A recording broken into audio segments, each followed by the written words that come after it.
Si Chagoro Yoshio ay isang pangit na salaryman na naniniwalang wala nang mas sasama pa sa buhay niya. Pero isang araw, binigyan siya ng pagkakataong mabuhay muli sa ibang mundo. Sa sobrang pagka-bitter at pabirong pagtrato sa sitwasyon, pinili niya ang pinakapangit na stats, at naging parang anime version ni Keso, na wala ang lahat ng tsansa niyang makahanap ng babae. Dahil sa sobrang kapangitan ng itsura niya, napilitan si Chagoro na mamuhay ng mag-isa sa kanyang second life. Pero hindi pa dito nagtatapos ang mundo para sa kanya, dahil palihim siyang binigyan ng system ng God-level hidden skills, kaya kahit wala siyang itsura, naging isang epic fighter siya. Hindi ito exaggeration, maaaring si Chagoro Yoshio ang may pinakapangit na mukha sa kasaysayan ng anime. O sa tingin niya, ganoon siya, isa siyang salesman na hindi nirerespeto ng mga katrabaho niya, dahil sa itsura niya. Pero kahit ganoon, ginagawa pa rin niya ang lahat para mabuhay ng marangal. Isang araw, habang sakay ng tren, bigla siyang inakusahan ng isang batang babae ng panggagahasang hindi naman niya ginawa. Kahit inosente siya, binugbog siya at itinapon palabas ng tren, dahil lang sa mukha niyang parang manyak. Hindi doon natapos ang bangungot, isinampa pa siya ng kaso ng babae, kaya napilitan siyang humarap sa korte. Alam niyang walang maniniwala sa kanya dahil lang sa hitsura niya, kaya umamin siya sa kasalanang hindi niya ginawa. Dahil dito, natanggal siya sa trabaho at tuluyang nalugmok sa pinakamasahol na midlife crisis. Pagkalipas ng ilang taon, nahuli rin ang babae na umakusa sa kanya, lumalabas na marami na pala siyang nilokong lalaki gamit ang parehong modus para makapangikil ng pera. Pero kahit na napatunayan ang katotohanan, walang nagbago sa buhay ni Chagoro. Patuloy siyang nagdusa sa trauma at tuluyang naging hikikomori, nakakulong sa loob ng apartment. Naubos ang lahat ng ipon niya, pati ang pamana ng kanyang mga magulang. Ang tanging pinagkakaabalahan na lang niya ay ang pagbabasa ng mga balita online tungkol sa kapwa niyang naghihirap at nawawalan ng pag-asa. Isang gabi, habang walang magawa, napadpad si Chagoro sa isang artikulo online na nagsasabing, kung susubukan mo ang sketchy ritual na ito, maaari kang madala sa isang AI world. Dahil wala na siyang ibang mapagkaabalahan sa buhay, sinubukan niya ito, at laking gulat niya, gumana ito. Biglang lumabas ang isang screen sa kanyang computer na may mensaheng, pindutin ang next button kung gusto mong magsimula ng bagong buhay. Pero may babala, kung gugustuhin niyang makabalik sa dating mundo, kailangan niyang isakripisyo ang kalahati ng natitirang buhay niya. Sa una, inakala ni Chagoro na baka isa lang itong virus, kaya nilaro niya ito ng pabiro, iniisip na pwede naman niya i-reset ang kanyang PC pagkatapos. Pero nang pindutin niya ang next button, lumabas ang panibagong interface na humihingi ng personal information. Ang default age ay nakaset na agad sa 16 years old, at ang tanging pwede niyang baguhin ng malaya ay ang itsura niya. Karamihan ng tao ay syempre pipiliing itaas ang looks stat sa maximum level, pero hindi si Chagoro. Imbes na tumaas, nag-input siya ng -255 sa kanyang look stat, kaya't binigyan siya ng system ng 13,000 points bilang kapalit sa pagpili ng sobrang pangit na itsura. Pwede sana niyang gamitin ang mga puntos na ito para i-boost ang base stats niya tulad ng strength, defense, agility, o magic, pero hindi niya ito ginalaw. Iniwan lang niyang walang laman, may isa pang option, isang special notes field kung saan pwede kang magdagdag ng custom traits para sa character mo. Dito, nagsimulang magsulat ng mga absurdong kondisyon si Chagoro, income rate, 0.00001%, kapag nakahawak siya ng babae, mawawala ang 10% ng kanyang max HP, kapag nagkaroon siya ng intimate contact sa babae, mamamatay siya agad, dudurugin siya ng system. Dahil sa sobrang negatibong traits na nilagay niya, automatic siyang binigyan ng system ng dagdag A, 0.000% overall stats, at ang bonus parameter niya ay umabot ng 1,000,000,000 puntos, literal na overpowered kung na-allocate niya lang sana. Pero bago pa man niya mailagay ang mga puntos sa stats, naubos ang oras at bigla siyang na-teleport sa bagong mundo. Nang hindi nadadala ang kahit isang benepisyo mula sa ginawa niyang settings. Bro, seryoso, hindi ko na alam paano isusulat ang susunod na nangyari. Sobrang nakakatawa, mas mabuti pang panoorin niyo na lang ang clip mismo para sa buong karanasan. Si Chagoro Yoshio ay na-shock nang matuklasan niyang ang biro lang na ritual na ginawa niya ilang segundo ang nakalipas ay naging brutal at katawa-tawang realidad. Nagising siya sa isang bahay na may kasama pang 2 babae at isang lalaking may 6-pack abs.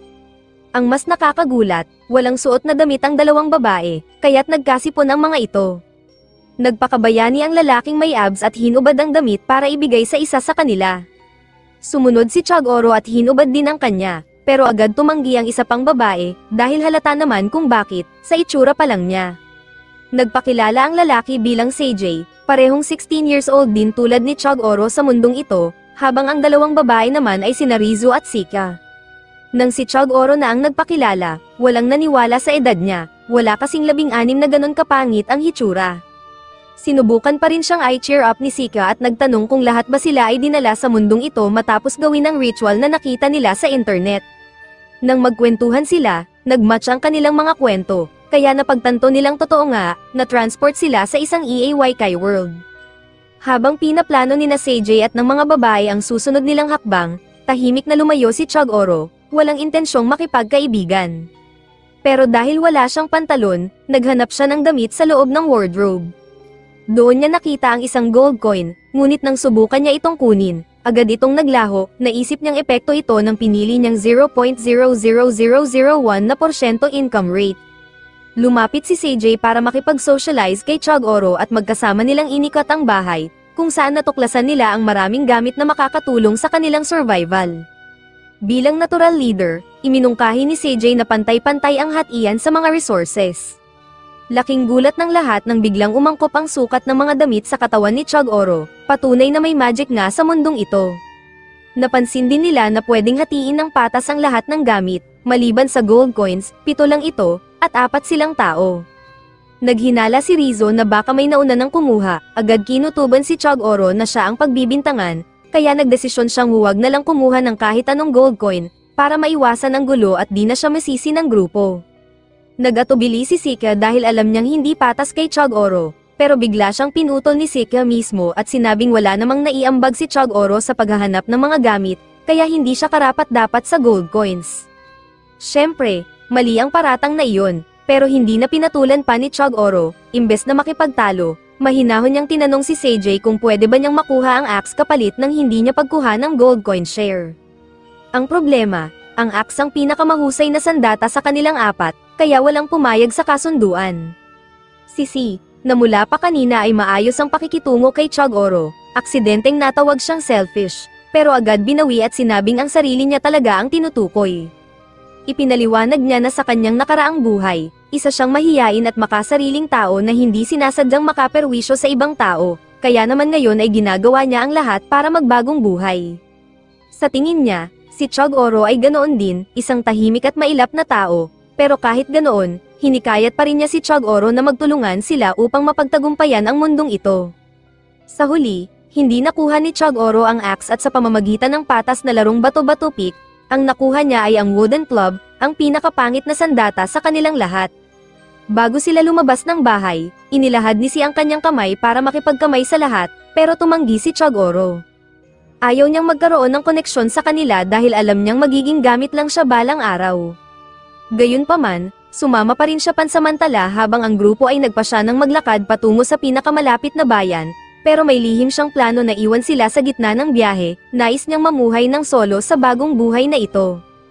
Habang papalabas na sila, binuksan ni Sika ang pinto, ngunit bigla siyang napaatras sa gulat, may maliit na monster sa harap nila. Tumakbo siya patalikod habang si Si ang unang humarap dito. Isang hampas lang niya, napatay agad ang halimaw, kaya napahanga si Chagoro sa bilis at talas ng reflexes ni Si, hindi lang pala siya matalino, alam din niya kung kailan at paano gagalaw. Sa kasamaang palad, hindi lang pala iisang monster ang kaharap nila, isang buong grupo ito. Dahil sa kagipitan, kinailangan nilang gumalaw agad. Agad na hinati ni Si ang grupo, isinama niya ang isa sa mga babae sa harap para lumaban, at inutusan naman si Sika na gumamit ng bow habang si Chagoro ang magbibigay ng support sa likuran. Sumugod si Si sa laban ng buong tapang, at habang pinapanood siya ni Chagoro, hindi niya maiwasang magtaka kung paano nasabi ni Si noon na isa siyang mahiyain. Ang mga ipinapakita nitong katangian ngayon ay kabaligtaran ng pagiging mahiyain, matapang, mabilis, at laging handang lumaban. Samantala, hirap na hirap si Sika sa paggamit ng kanyang bow, hindi niya maayos ang pagkabit nito at pati ang paglalagay ng arrow ay sablay. Kung hindi dahil kina CJ at sa isa pang babae na hawak ang frontline, matagal nang natalo ang buong team na ito sa bagong mundong kanilang kinasadlakan. Sa isang punto ng laban, nakalusot ang isa sa mga halimaw at nakapasok sa loob ng bahay. Sumigaw si Si at sinigawan si Chog-Oro na siya na ang lumaban, pero kahit iyon, hindi niya makayang gawin. Nakipagbuno si Chog-Oro sa halimaw pero wala siyang lakas, kaya't pinilit niyang tumakbo, ngunit wala nang matatakbuhan. Doon niya naunawaan ang ugat ng problema, kahit sa bagong buhay na ito, ganito pa rin siya dahil hindi niya nailagay ng maayos ang kanyang bonus stats bago maghating gabi. Kaya halos wala siyang lakas ngayon, sa gitna ng takot, pinilit niyang labanan ng halimaw. Matapos ang matinding habulan at pakikipagbuno, nakapalo siya ng isang malakas na tama at namatay ang halimaw. Biglang lumabas ang system notification, level 31 na siya. Nakita niyang may nakuha siyang panibagong bonus points, at sa pagkakataong ito, may sapat na siyang oras para i-allocate ng maayos ang lahat ng stats niya. Narinig niya ang isa pang babae na sumigaw, nag-level up din ako. At maging si Si ay nag-upgrade rin, napansin niya na hindi niya nakikita ang system ng ibang tao, kaya lahat ng desisyon niya ay kailangang siya lang ang gumawa. Ngayon na marami na siyang bonus points, in-upgrade niya ang lahat ng kanyang abilities, lahat umabot sa milyong halaga. Pagkatapos nito, lumabas sa screen ng system, "You have reached the stage of the Absolute God." At sa puntong iyon, isang ganap na Diyos ang isinilang. Halos hindi na siya makapaghintay na subukan ang bagong lakas niya. Nakakita siya ng isang monster sa tabi niya, kaya tinapak lang niya ito ng daliri, at bigla itong nawala, lumipad sa langit na parang alikabok. Gulat na gulat si Chog-Oro sa kanyang kapangyarihan ngayon. Napansin niyang nahihirapan pa rin si Sika sa kanyang bow, kaya't nagpa siya siyang tulungan ito. Alam niyang hindi siya nakikita ni Sika bilang malakas dahil sa itsura niya, kaya't nagkunwari siyang nadapa at nagmamakaawa kay Sika na ang bow daw ay tumutawag sa kanya at baka pwedeng siya muna ang humawak. Sa pag-aalinlangan, ipinahawak ito ni Sika sa kanya, at sa mismong sandaling hawak na niya ito, naset niya agad ng perpekto ang bow, isang palatandaan ng kanyang bagong lakas bilang isang absolute god. Nagulat si Sika at agad siyang nagtanong kay Chog-Oro kung miyembro ba siya ng archery club noong past life nila. Tinanong din niya kung kailangan ba ng arrow para magamit ang bow, at dahil gusto ring subukan ni Chog-Oro ang kakayahan niya sa pana, humingi siya ng isa. Nang pakawalan niya ang arrow, lumipad ito paitaas papuntang langit, akala niya, palpak ang tira niya. Pero sa pag-abot nito sa kalangitan, biglang lumitaw ang isang magic circle at sunod-sunod na nagsimulang mamatay ang lahat ng halimaw sa lupa. Isa-isang naglaho ang mga ito, at si Sika ay natulala habang pinapanood ang nangyari. Sabay tanong, sino ka ba talaga? Mabilis siyang nagsinungaling at sinabing totoong miyembro nga siya ng archery club noon. At tulad ng inaasahan mula sa isang knave na babae, tinanggap agad ni Sika ang paliwanag ng walang pagdududa. Nagulat pa si Chog-Oro na ganoon lang kadaling naniwala ito. Nang hilingin ni Sika na isa uli ang kanyang bow, ibinalik naman ito agad ni Chog-Oro. Pero hindi pa tapos ang laban, may mga halimaw pa ring natitira. Kaya tumakbo si Sika upang tumulong, at sinabi ni CJ sa kanya na magbigay ng cover support. Inihanda niya ang kanyang arrow, pero sobrang taas ng pagkakabaril niya kaya wala itong tinamaan. Pati ang mga halimaw ay tila nagtaka kung paano siya naging ganoong kakulelet. Nakita ni Sina walang silbi si Sika sa laban kaya inutusan niya na lang ang isa pang babae na ipagpatuloy ang pakikipaglaban. Nagpatuloy ang labanan habang ubos naman ang ubos si Sika ng mga arrow, ni isa wala siyang napatay. Labis ang pagkadismaya niya sa sarili dahil pakiramdam niya ay pabigat lang siya sa grupo. Nakita ito ni Chog-Oro kaya naisip niyang tumulong ng palihim. Bumili siya ng arrows para kay Sika gamit ang system, at palihim na inilagay ang mga ito sa likod niya. Tinawag niya ang pansin ni Sika at nagkunwaring nagpakita lang ang mga arrows sa ere. Tuwa naman si Sika at agad itong pinulot, pero tulad ng dati, binanat ulit ng sobrang taas ang tira, wala pa ring tinamaan. Sa huli, natapos din ni CJ at ng isa pang babae ang laban, at agad tumakbo si Sika patungo sa kanila, tuwang-tuwa na nanalo sila. Nagpa siya ang buong grupo na ituloy ang paglalakbay papunta sa bayan, ayon sa orihinal nilang plano. Sumunod na rin si Chog-Oro, wala rin naman siyang ideya kung saan siya pupunta kung mag-isa siya. Sa wakas, narating nila ang isang kaharian, at ang lugar ay tunay na kahanga-hanga. Ito ang unang kingdom na napuntahan nila sa bagong mundong ito, at sobrang ganda ng tanawin. Pagkatapos ng matinding stress mula sa reincarnation at laban, gutom na silang lahat. Kaya ang una nilang pinuntahan sa lungsod ay isang restaurant. Sa kabutihang palad, nakakita sila ng hamburger restaurant, at masiglang ay nalalayan ni Sika ang lahat papasok para kumain. Sa puntong iyon, napagdesisyonan ni Chagoro na oras na para iwanan ang grupo. Tahimik siyang naglakad palayo papunta sa ibang bahagi ng kaharian, iniisip kung anong landas ang gusto niyang tahakin sa bagong buhay na ito. Gutom na siya at wala ng pera, ubos na ang pondo ng buong grupo. Habang naglalakad, napansin niya ang isang maliit na hayop sa gilid ng daan. Gusto niya itong haplasin, pero bigla siyang napatigil, naalala niya ang rule na siya mismo ang nag-set bago siya ma-reincarnate, bawat beses na hahawak siya sa babae, mababawas ang 10% ng kanyang HP. Hindi naman ito babae, sabi niya sa sarili, kaya hinaplos niya ang hayop. Habang naglalaro sila, bigla siyang narinig na tinawag. Si Sika pala yun, lumapit ito at sinabing alam niyang wala na siyang pera, isang biro na pagod na si Chagoro na marinig, pero binigkas pa rin ni Sika na may ngiti. Sabay abot ng isang hamburger na binili raw niya bilang pasasalamat sa pagtulong niya sa Bao noong nakaraan. Naalala ni Chagoro na tinulungan nga niya ito, at dahil gutom na siya, tinanggap niya ang hamburger. Sa kasamaang palad, nadikit ang kamay niya sa kamay ni Sika, at biglang nag-trigger ang rule sa system, isang matinding energy surge ang tumama sa kanya, halos mawalan siya ng control sa katawan. Natumba siya sa lupa at tumalsik ang hamburger sa pader. Galit si Sika sa kanya dahil nasayang ang pagkain, pero mas inaalala ni Chagoro ang nawalang HP. Alam niyang hindi siya pwedeng hayaan lang itong magalit, kaya ginamit niya ang ilan sa salesman skills na hinasa niya noong past life. Sinabi niya kay Sika na, "Pasensya na, ang ganda mo kasi, kaya nanginginig ang kamay ko." Nagulat si Sika at tila napahanga sa sagot, kaya binigay pa niya ang ikalawang hamburger na sana ay para sa hapunan niya. Tumanggi si Chagoro sa una, pero pinilit siya ni Sika, sabay sabing, "Wala ka namang pera, di ba? Tsaka tinulungan mo rin ako sa mga arrows, kaya masaya niyang tinanggap ang pagkain."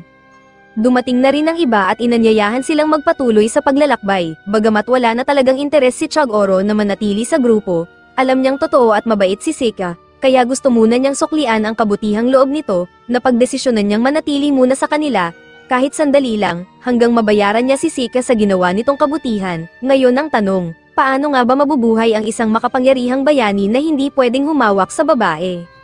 Pagkatapos ng mga pangyayari, pumunta si Sika sa isang tindahan para bumili ng mga palaso dahil mabilis siyang maubusan. Paulit-ulit siyang humihingi ng dagdag sa shopkeeper, sinasabing mayaman naman siya at kayang-kaya niyang bayaran ang mga ito. Ngunit sinabi ng tindero na puno na ang kanyang bag. Kasama niya si Shigeru Yoshioka na gustong tumulong sa kanya, pero hindi niya masabi na kaya niyang gumawa ng mga palaso kahit kailan niya gusto. Tinanong ni Sika si Shigeru kung wala ba siyang bibilhin, pero agad din niyang sinagot ang sarili niyang tanong nang maalalang wala itong pera. Paglabas nila, dumating sina Seiji at ang iba pang mga loli matapos makahanap ng matinong matutuluyan para sa gabi. Sinabi ni Shigeru na sa parke na lang siya matutulog dahil wala naman siyang pambayad, pero sinabi ni Sika na siya na ang magbabayad ng kwarto nito. Pilit siyang tinanggihan ni Shigeru, pero ginamit ni Sika ang pagiging babae niya at tinanong kung ayaw ba nitong bayaran ng isang babae ang kwarto niya. Hindi na nakasagot si Shigeru dahil hinayla na siya ni Sika habang hawak ang kamay nito, pero dahil sa damit lang siya nahawakan, hindi siya nasaktan. Kinagabihan, napaisip si Shigeru na hindi siya pwedeng manatili roon ng matagal dahil baka lalo lang siyang malubog sa utang kina Sika at sa iba pa. Nagdesisyon siyang humanap ng paraan para kumita kahit may limitasyon siya na 1/1000th lang ng kita ang pwedeng makuha. Bigla siyang nakaisip ng ideya, kinabukasan, nagising sina Seiji at ang iba pa na may masasarap na cookies at pagkain sa lamesa. Sinabi ni Shigeru na tulungan siyang kainin ang mga ito dahil hindi niya kayang ubusin mag-isa. Tinanong nila kung paano niya nakuha ang lahat ng iyon gayong wala naman siyang pera. Sagot ni Shigeru, gumamit siya ng teknik para gustuhin ng mga tao na bigyan siya ng kapalit. Pero ang totoo, gumawa lang siya ng mga palaso mula sa mga patpat at ginamit ang barter system para ipalit ito sa pagkain imbes na pera. Sinabi ni Sika na hindi niya kailangang mamaalamos dahil lang sa wala siyang pera, dahil palagi naman siyang handang tumulong. Pero sa isip ni Shigeru, bayad na niya ang utang niya kay Sika kaya wala na siyang dahilan para manatili pa. Pagkatapos nilang kumain, inilabas ni Seiji ang mapa at sinabi na kailangan na nilang magsimulang kumuha ng quests para kumita ng pera. Napansin niya na walang pera o loot na nalaglag mula sa mga halimaw na nilabanan nila kahapon, kaya plano niyang suriin ang isang kuweba na malapit lang. Namangha si Shigeru sa kakayahan ni Seiji sa pagdedesisyon, nang biglang dumating ang isang rugged na lalaki at nag-alok na siya raw ang magiging guide nila papunta sa kuweba. Ipinakilala ng lalaki ang sarili bilang Kaioshiro at sinabing isa rin siyang reincarnated tulad nila. Nagulat siya nang makita ang pangit na mukha ni Shigeru, pero agad niyang tinanong kung lahat ba sila ay mga bago pa lang. Tumayo agad si Seiji para kausapin ito habang nananatiling alerto. Pagkatapos ay inilabas ni Kaioshiro ang ilang green cards mula sa bulsa niya, sinabing ito raw ay item na makikita sa unang log house at nagbibigay ito ng full discount sa inn kapag ginamit. Nataranta si Seika nang marinig iyon dahil hindi nila nakuha ang mga card, pero sinabi ni Kaioshiro na pwede pa rin siyang makakuha ng full refund kahit ngayon lang niya ipapakita ang mga card. Inalok niya ito kay Seika at agad niya itong kinuha, bagay na ikinagulat ni Seiji dahil hindi pa rin siya lubusang nagtitiwala kay Kaioshiro. Ganoon din ang iniisip ni Shigeru, sa tingin niya imbes na gabay, isa itong taong nananamantala sa mga baguhan. Iniisip niyang kaya niyang kontrolin ang sitwasyon kung magkaaberya man, at sa ngayon ay hinayaan niyang si Seiji ang magdesisyon. Timbangin ni Seiji ang mga posibleng panganib at benepisyo, at sa huli ay pinili niyang kunin si Kaioshiro bilang guide nila dahil kailangan nila ng impormasyon at mabilis na paraan para mag-level up. Sa ganoon, pinangunahan ni Kaioshi ang grupo papunta sa kuweba at hindi nagtagal ay dumating ang isang grupo ng mga goblin. Agad na nagpaputok si Seika ng mga palaso sa kanila, pero wala ni isa man ang tumama. Nadismaya si Shigeru at sinabi ni Kaioshiro kay Seika na isipin niyang bawat palaso ay nagkakahalaga ng 1,000,000 yen bago ito iputok. Kahit na ipinagmamalaki ni Seika ang kanyang kayamanan, dahil sa pag-iisip ng mataas na halaga ay naging mas maingat siya sa pagtira at sa wakas ay nataman niya ng tama ang isang goblin. Nagpatuloy sila sa paglalakad pagkatapos nito at nagulat si Shigeru na si Kaioshiro ay mukhang maayos talagang guide. Pagkatapos nito, tinuruan ni Kaioshiro ang lahat kung paano gamitin ng maayos ang kanilang mga sandata, ngunit si Seika ay muling bumalik sa dating gawin ng walang pakundangang pagpapaputok ng mga palaso. Tinanong ni Kaioshiro si Shigeru kung hindi ba siya mag-e-ensayo, at sagot naman nito ay wala pa siyang angkop na skill sa ngayon. Naiintindihan ni Kaioshiro na mahirap mag-level up gamit ang staff bilang sandata, pero sinabi niyang huwag mawala ng pag-asa si Shigeru dahil ang ultimate skill ng staff ay sobrang astig.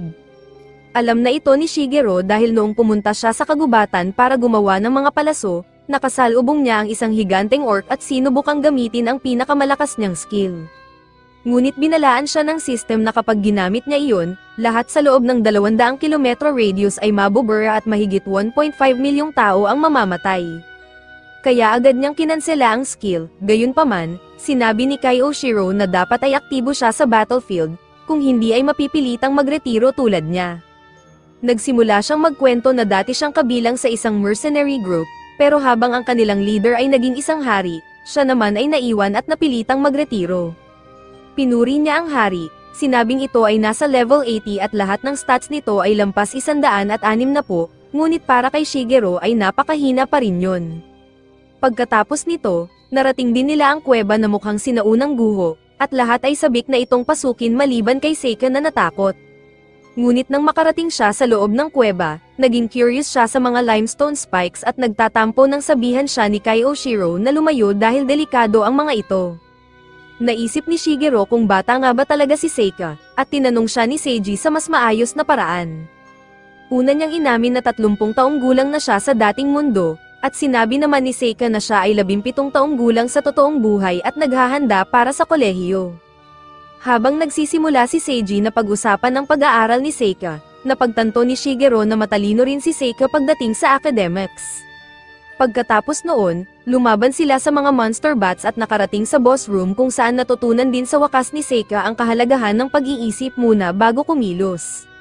Sinabi ni Kaioshiro kay Seika na hindi siya dapat pumasok sa boss room dahil siguradong mamamatay siya sa lagay niyang iyon, kaya umatras si Seika.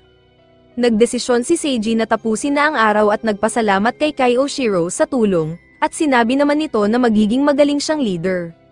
Ngunit bago sila bumalik, sinabi ni Kaioshiro na may espesyal na event siya para sa mga baguhan at dinala niya sila sa isang conference room para magdaos ng party. Ipinahayag niya na may isa pang summoned person na lumikha ng ligtas na lugar na iyon kung saan walang monster o magic ang makakapasok, at sa loob nito ay may mga chips at inumin. Kaagad na ginamit ni Shigeru ang poison detection skills niya at nalaman na may sleeping drug sa gilid ng mga lata. Buti na lang at sapat ang pag-iingat ni Seiji kaya tinanggihan niya ang alok. Pero nang magkunwaring malungkot at depressed si Kyoshiro, humingi ng paumanhin si Seiji sa pagdududa niya sa pagiging totoo nito. Pumayag siyang maki-celebrate at bahagyang nadismaya si Shigeru sa sobrang kabaitan ni Seiji.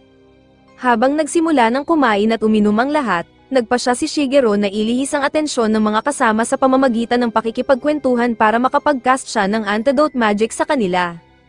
Tinanong niya kung ano ang mga ginawa nila bago sila mapunta sa mundong iyon, at agad na bumigat ang atmosphere sa silid.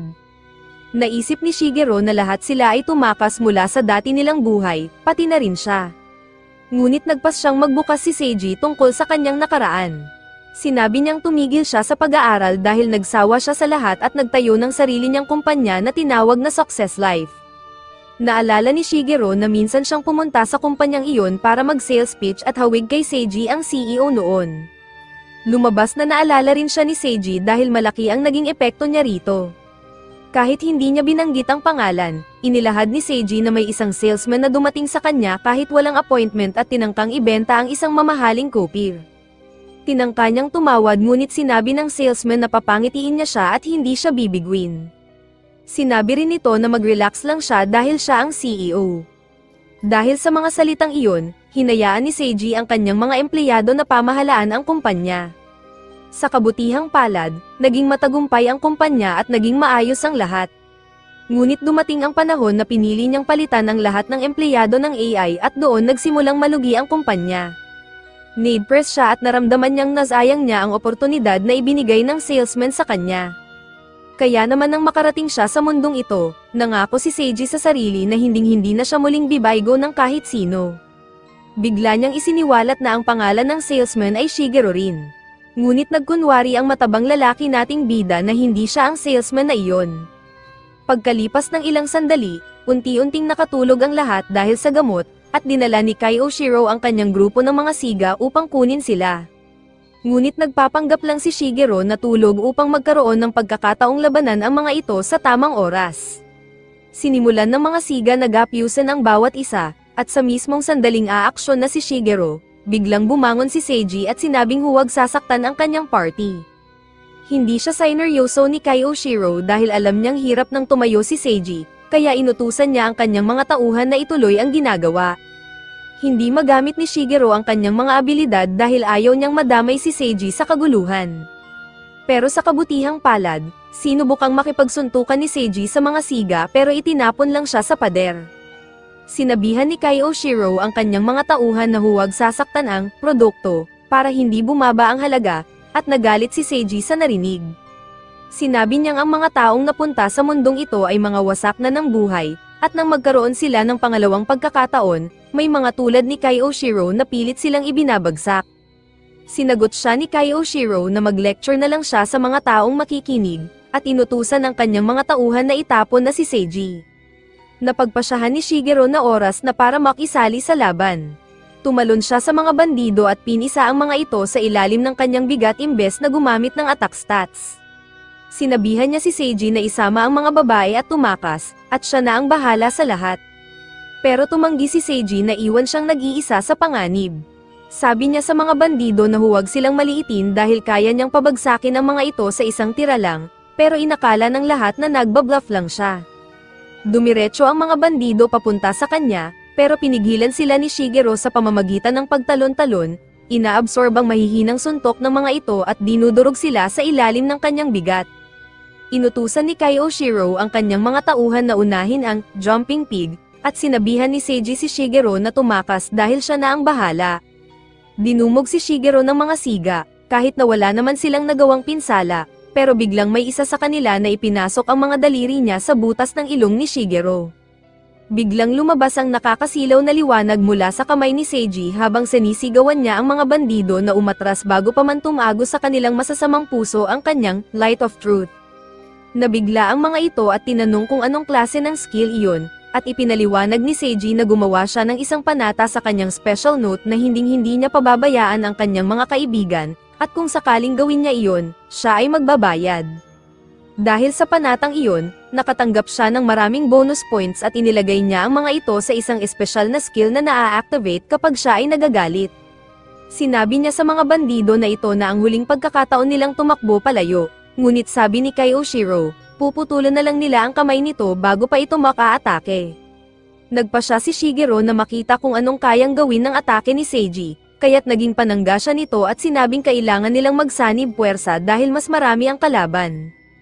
Ginamit na ni Seiji ang kanyang special skill at nag-transform siya sa isang Super Saiyan form na ni si Goku ay hindi pa raw na-unlock, habang sinisigawan ng mga thugs na magbabayad sila sa lahat ng kasalanan nila. Nataranta sina Kai Oshiro at ang kanyang mga tauhan dahil ngayon lang sila nakakita ng isang taong nag-transform tulad ng ginawa ni Seiji. Interesado rin si Shigeru Yoshioka na makita kung anong klaseng kapangyarihan ang meron si Super Saiyan Seiji. Biglang sumigaw si Seiji ng pangalan ng kanyang susunod na atake at lalo pang lumiwanag ang kanyang kamay. Mabilis siyang sumugod kay Kai Oshiro pero bigla ring huminto, 1 pulgada na lang sana at tatama na ang kamao niya sa mukha ng kalaban. Nagtanong si Kausho kung bakit siya tumigil, at sagot ni Seiji, hindi siya ang dapat humusga, dahil may batas ang bansang ito na siyang dapat managot sa kanila. Alam niyang kaya niyang tapusin ang mga bandido sa isang iglap, pero gusto niyang bigyan sila ng pagkakataong magsisi at magsimulang muli. Para kay Shigeru, sobrang tanga ng approach na ito at halatang masyadong trying to be lawful good si Seiji, pero pinili niyang huwag siya pigilan. Biglang nagsalita si Kao at sinabing panalo na si Seiji. Ibinaba niya ang kanyang sandata, lumuhod, at tinanggap ang kanyang kaparusahan, at naniwala naman agad ang inosenteng si Seiji. Habang papalayo na siya, sinabi niya kay Kai Oshiro na hindi niya ito mapapatawad kung muli itong gagawa ng kasalanan. Hindi rin siya binalaan ni Shigeru, kahit alam niyang malaking pagkakamali ang pagtalikod sa isang kaaway. Sinamantala ito ni Kaosha at biglang umatake mula sa likod, pero napasadsad siya sa lupa dahil ginamitan siya ni Shigeru ng rolling technique. Nagalit ang mga bandido at sinipa si Shigeru, pero hindi man lang siya nasaktan. Kalma lang niyang tinanggal ang kulangot sa ilong at pinatalsik ito sa pader, na agad namang sumabog ng malakas. Habang gulat na gulat ang lahat sa pagkawasak ng pader, palihim na itinuro ni Shigeru ang kumikislap na kamao ni Seiji sa direksyong iyon para palabasing siya ang may gawa. Ang problema, pati si Seiji ay hindi rin makapaniwala, kaya nagpa siya si Shigeru na itodo pa ang drama. Sinabi niyang nakita niya mismong ginamit ni Seiji ang kanyang ultimate move, at may bumabang puting lawin mula sa langit na siyang sumabog sa pader. Buong-buo agad ang paniniwala ng mga bandido, kahit si Seiji mismo ay hindi pa sigurado kung totoo iyon. Isa-isang lumuhad ang mga bandido, tanggap ang kanilang pagkatalo. Si Kai Oshiro naman ay umiiyak ng may kasamang sipon habang nanunumpa na hindi na muling gagawa ng masama. Ngunit napagtanto ni Shigeru na hindi pa sapat ang lahat ng iyon, kaya iniutos niya sa mga bandido na pumila para sa kanilang tunay na parusa. Agad na sumunod ang mga bandido, at pagkatapos ay sinabi ni Shigeru Yoshioka kay Seiji na gamitin na ang kanyang special attack sa kanila. Nag-alinlangan si Seiji dahil ayaw niyang saktan ang mga taong aminado ng natalo. Takot na takot din ang mga bandido dahil iniisip nilang mamamatay sila kapag tinamaan ng ataking iyon.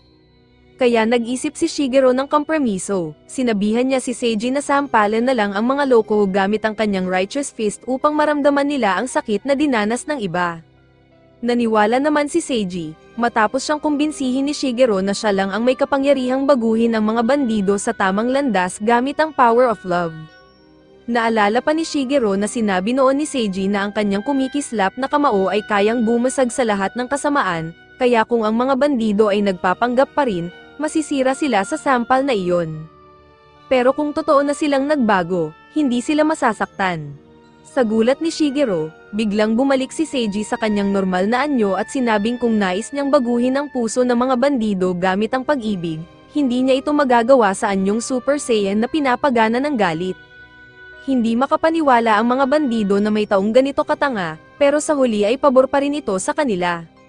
May luha pa sa mata si Seiji habang isa-isang sinampal ng may pagmamahal ang mga bandido, at sa bawat sampal ay taos-pusong nagpapasalamat ang mga ito dahil binigyan pa sila ng isa pang pagkakataon. Nang matapos na silang lahat, itinali ni Shigeru ang mga bandido habang buhat ni Seiji ang mga babae papunta sa ligtas na lugar. Ngunit dahil sa sobrang pagod, bumagsak si Seiji at hindi na natapos ang kanyang ginagawa. Biglang nabuhayan ng loob ang mga bandido at inisip nilang kaya na nilang manalo. Sinubukan pa nilang suhulan si Shigeru at inalok ng mga babae na papayag kahit sa isang pangit na tulad niya, dagdag pa ang malaking bayad. Pero pinili ni Shigeru na ipakita sa kanila na oo, pangit siya, pero hindi siya bastos. Pinigtal lang niya ang mga posas gamit ang lakas at tinakat ang mga bandido, sabay sabing mas malakas pa si Seiji kaysa sa kanya. Wala nang nagawa ang mga bandido kundi murahin siya sa inis, pero wala namang pakialam si Shigeru sa mga sinasabi nila. Maya-maya, na-turn over na sina Kai Oshiro at ang kanyang mga tauhan sa mga awtoridad, at nakatanggap ng malaking halaga sina Shigeru, Seiji, at Seika mula sa bounty na patong sa mga bandido. Tuwang-tuwa ang mga babae sa nakitang dami ng pera, at sinabi ni Seiji na dapat nila itong hati-hatiin ng patas sa isa't isa.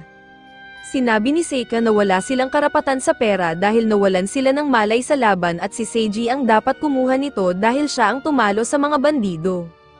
Tinanong naman niya si Shigeru Yoshioka, at sagot ni Seiji na mas matapang pa si Shigeru kaysa sa kanya dahil tinanggap nito ang lahat ng tama para maprotektahan siya. Ayon sa mga babae, si Shigeru ang MVP ng misyon at dapat siya ang makakuha ng pinakamaraming pera. Pumayag si Seiji, pero ayaw ni Shigeru tanggapin ang pera dahil mababawasan pa ito ng point zen na 1%. Sinabi pa niya kay Seiji na may masama siyang ugali na gastusin agad ang pera kaya mas mabuti kung may mapagkakatiwalaan na hahawak nito para sa kanya. Hindi masyadong sang-ayon si Seiji sa ideya, pero nang ipilit ni Shigeru na hindi niya kayang hawakan ang pera, nagboluntaryo si Seika na hawakan ito para sa kanya. Para kay Seiji, hindi magandang ideya na isang padalos-dalos at medyo clueless tulad ni Seika ang humawak ng pera, pero pumayag si Shigeru dahil makakatulong ito para mabayaran ang utang ng loob niya kay Seika kapag umalis na siya sa party. Ilang sandali pa, dinala ni Seika si Seiji sa hamburger place para magpakain ng masarap, at iniisip ni Seiji na ito na ang huling pagkain nila ng magkasama bago siya tuluyang umalis ng walang guilt. Bumalik si Seika na may dalang 2 Happy Meal at tinanong siya ni Shigeru kung sobrang hilig ba niya sa hamburgers. Sabi ni Seika, 2 araw pa lang mula nang unang beses siyang kumain nito at agad niya itong nagustuhan. Hindi makapaniwala si Shigeru na hindi pa siya nakatikim ng burger sa real world noon. Habang kumakain sila, tinanong ni Saicha si Shigeru tungkol sa kanyang stats. Sabi ni Shigeru, boring lang ang kanya. Pero sinabi ni Saicha na baka hindi niya napansin na kapag mababa ang looks, nadaragdagan ang stat points. Nagulat si Shigeru na nalaman din iyon ni Saicha at tinanong kung binawasan din ba nito ang kanyang look points. Sagot ni Saicha, binaba niya ito sa -16, at hindi makapaniwala si Shigeru dahil ang ganda-ganda pa rin niya. Ipinagmamalaki ni Seika na gumamit siya ng special note feature sa welcome screen para humiling na maging maganda, at dahil doon ay na-overwrite ang mababa niyang look stats. Mas lalong nabigla si Shigeru nang malaman na pwede rin pala niyang gawin iyon para maging gwapo, pero huli na ang lahat para sa kanya ngayon. Biglang napansin ni Seika ang isang pusa at tuwang-tuwa siyang sinabi na ngayon lang siya nakakita ng pusa ng malapitan.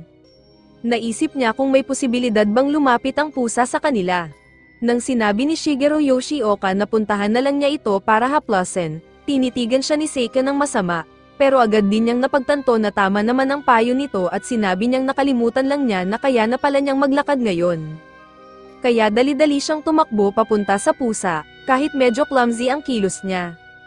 Sa tagpong iyon, napansin ni Shigeru ang tunay na sitwasyon ni Seika.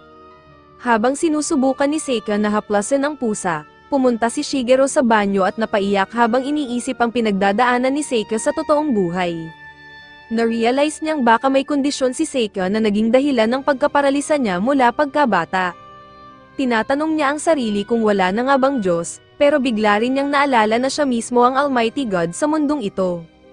Maaaring hindi niya mabago ang realidad, pero pwede niyang tumulong sa ibang paraan.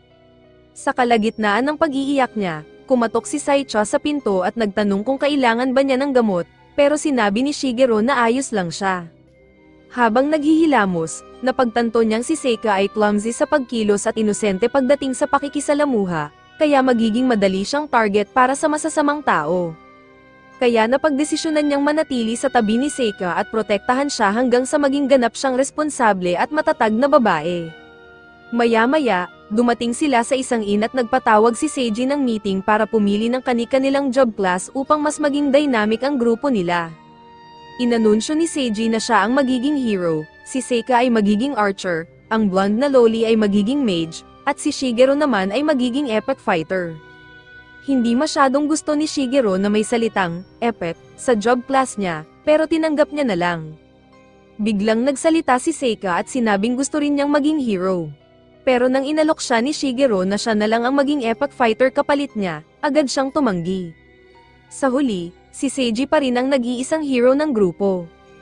Kaya si Seika ay naging mage na lang, at ang loli naman ay piniling maging hunter, habang si Shigeru ay nanatili sa parehong job class. Pagkatapos nilang bumili ng mga bagong gamit, nagpa siya si Seiji na lumipat na sa pinakamalaking lungsod sa rehiyon. Pero bago iyon, nagtakda muna siya ng budget para sa snacks, dahil alam niyang magastos si Seika pagdating sa pagkain. Matapos ang pagpupulong, pinauwi na ang lahat pero nanatili si Seika upang makausap ang loli girl, na siya niyang unang kaibigan sa mundong ito. Kabado siyang makipag-usap, pero tahimik lang na hiniling ni Shigeru Yoshioka ang tagumpay niya sa puso. Sa wakas, nagkalakas loob si Seika na yayain siyang maglaro ng jump rope, sabay sabing nagpraktis siya para rito. Pumayag naman ang loli at nagpunta sila para magpalit ng damit. Samantala, naalala ni Shigeru kung paano nauwi sa ganitong sitwasyon ang lahat. Mas maaga noong araw na iyon, habang namimili sila ni Seika, nakita nitong Cole ang isang sandata at gusto niya itong bilhin. Pero pinigilan siya ni Shigeru at sinabing para lang iyon sa mga epic fighter. Pero nagpumilit pa rin si Seika na bumili ng nunchuck. Buti na lang, sa tulong ng lihim na pakikipagkasundo ni Shigeru sa tindero, napilit siyang palitan ito ng isang skipping rope na mas ligtas. Paglabas nila ng tindahan, tinuruan siya ni Shigeru kung paano ito gamitin, at mabilis niya itong natutunan. Pero agad nalihis ang isip niya papunta sa lowly blonde girl, na gusto niyang maging kaibigan kahit hindi pa niya alam ang pangalan nito. Nagbigay si Shigeru ng ilang tips kung paano siya makikipagkaibigan, at doon nauwi ang lahat sa kasalukuyan, kung saan palihim niyang pinapanood ang dalawa habang naglalaro. Mabilis na natuto ang loli sa jump rope kay Seika, pero nang mabanggit ni Seika ang tungkol sa pangalan niya, bigla itong tumigil. Napagtanto ni Seika na talagang ayaw nitong ibahagi ang pangalan niya, kaya sinabi niyang tinawag nila itong Ri, matapos niyang sabihing nadidiri siya kay Shigeru dati. Nanahimik si Ri nang marinig iyon, pero bigla rin siyang bumalik sa pagtalon, at sa huli ay napakataas ng talon niya. Nagulat ang lahat at maya-maya, dagsa ang mga tao sa paligid niya, humihiling na sumali siya sa kanilang party.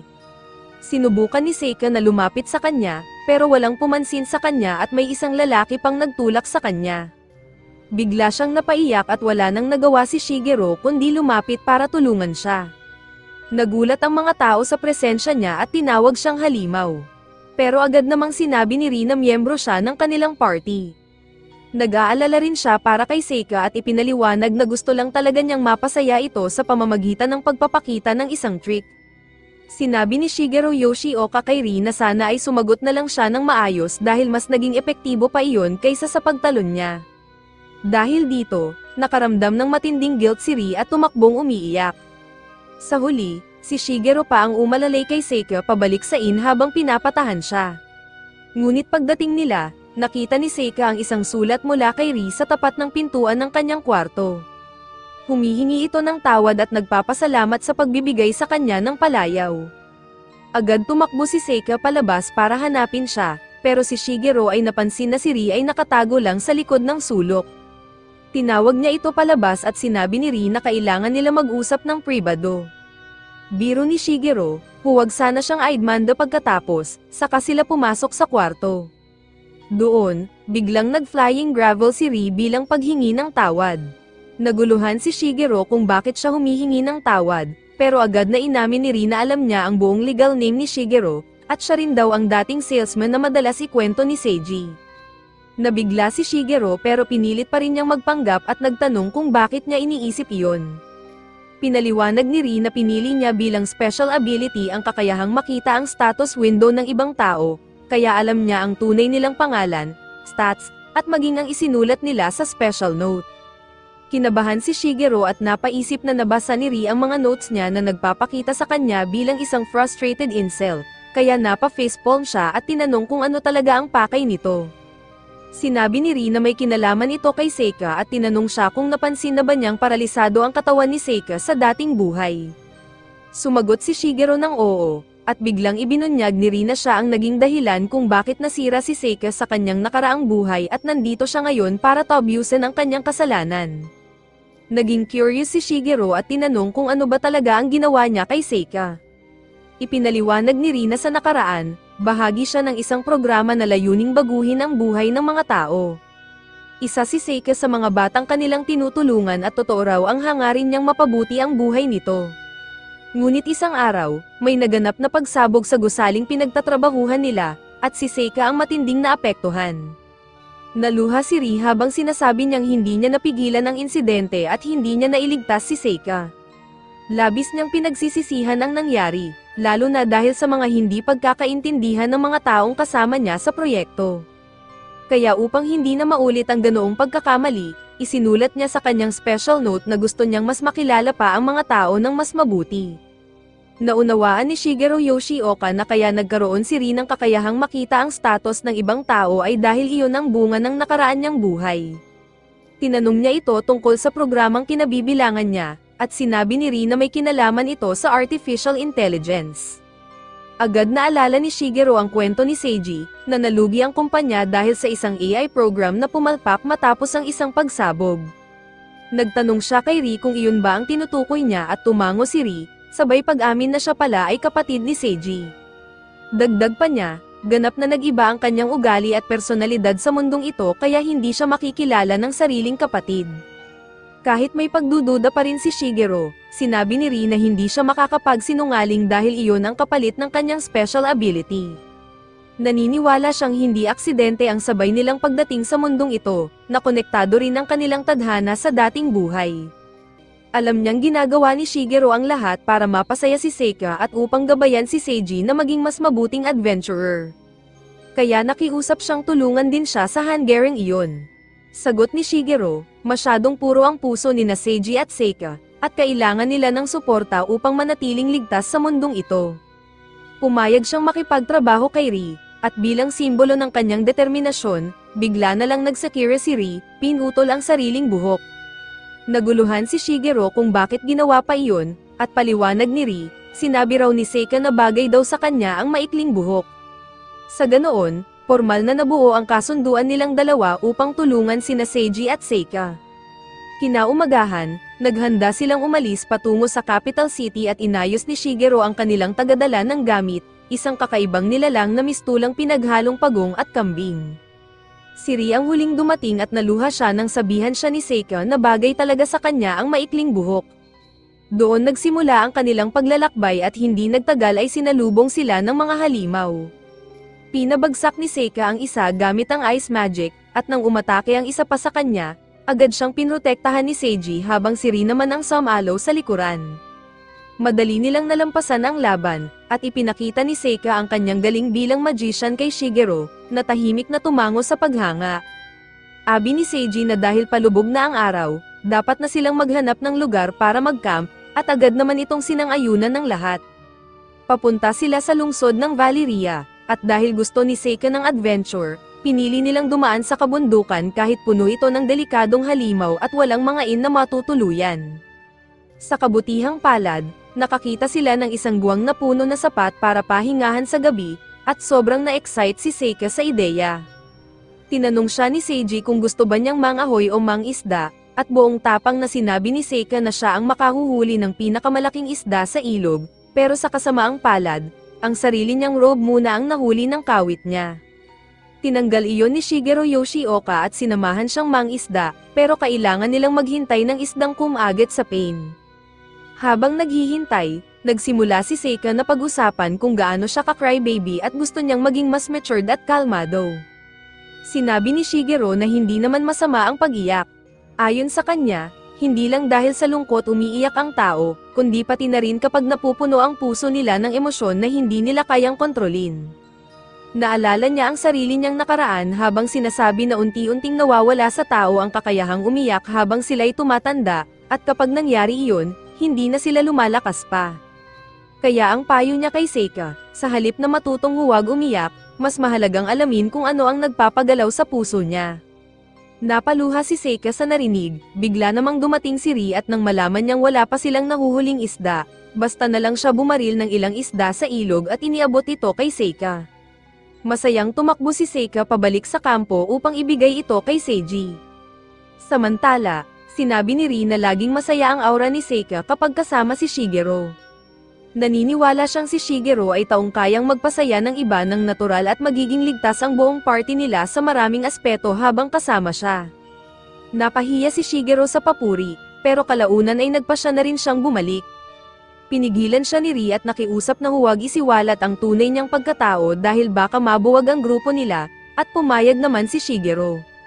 Di nagtagal, nakarating na sila sa kampo kung saan sina Seiji at Seika ay nagsimula ng magluto.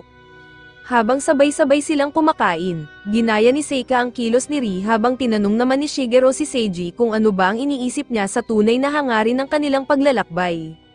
Naging seryoso si Seiji nang marinig ang tanong at sinabing wala pa silang tiyak na layunin sa ngayon.